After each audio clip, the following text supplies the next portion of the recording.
Seorang sopir truk di Pelabuhan Ketapang, Banyuwangi, Jawa Timur mengibarkan bendera bajak laut yang lekat dengan anime One Piece di kendaraannya. Aksi ini jadi simbol kekecewaan setelah tertahan 3 hari dalam antrean panjang menuju penyeberangan ke Bali. Sopir meminta pemerintah segera bertindak mengurai kemacetan yang membelit logistik antar pulau.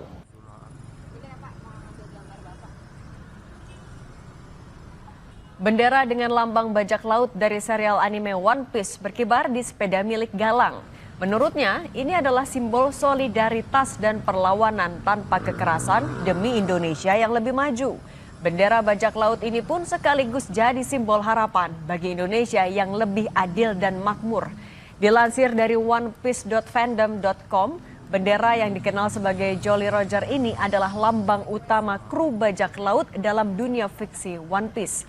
Beberapa tokoh menjadikan Jolly Roger sebagai bentuk perlawanan terhadap kekuasaan absolut dan penindasan.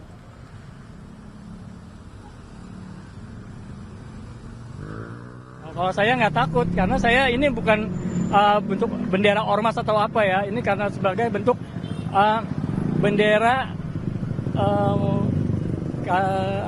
perjuangan tanpa kekerasan. Jadi untuk kedepannya saya mohon pemerintah harus tegas, ambil tegas. Bagi para koruptor itu juga harus diberantas. Dan ambil semua aset-asetnya dan serahkan ke rakyat.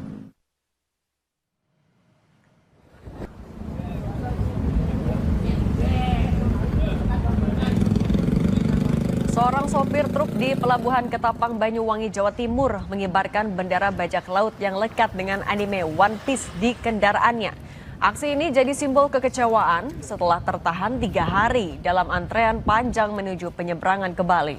Sopir meminta pemerintah segera bertindak mengurai kemacetan yang membelit logistik antar pulau.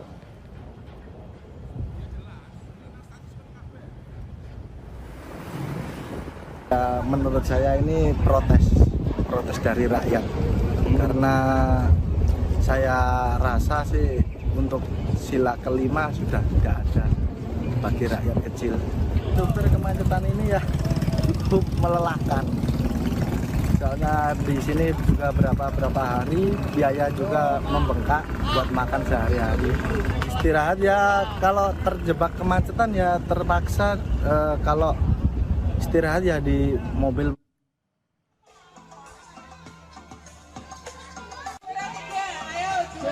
Di Semarang, Jawa Tengah, seorang warga melukis logo film animasi One Piece di jalan raya dengan warna merah putih. Warga menyebut lukisan ini untuk menyemarakan persiapan HUT kemerdekaan Indonesia ke-80 di kawasan rumahnya. Warga menilai ini sebagai bentuk apresiasi dan kreativitas warga, bukan bentuk perlawanan, melainkan untuk kritik kepada pemerintah. Ya, bajak laut yang mereka kelompok bajak laut yang memang memberantas anarki-anarki di berbagai pulau ya, itu nggak sampai perlawanan ya. Kadang-kadang emang salah persepsi ya, itu kan coba bentuk kritikan untuk kemajuan negara sendiri sih sebenarnya menurut saya ya. Itu hak-hak masyarakat sih sebenarnya, nggak perlu harus diambil secara serius. Wakil Ketua DPR RI Sufmi Dasko menyebut pengibaran bendera salah satu anime One Piece dengan simbol bajak laut bisa menjadi simbol adanya upaya pemecah belahan persatuan Indonesia. Wakil Ketua DPR ini meminta semua pihak bersatu. Sebelumnya beredar di media sosial sejumlah warga menaikkan bendera salah satu anime One Piece. Bendera itu terpasang di mana-mana, mulai di rumah, tiang bendera hingga kendaraan jelang peringatan kemerdekaan Indonesia.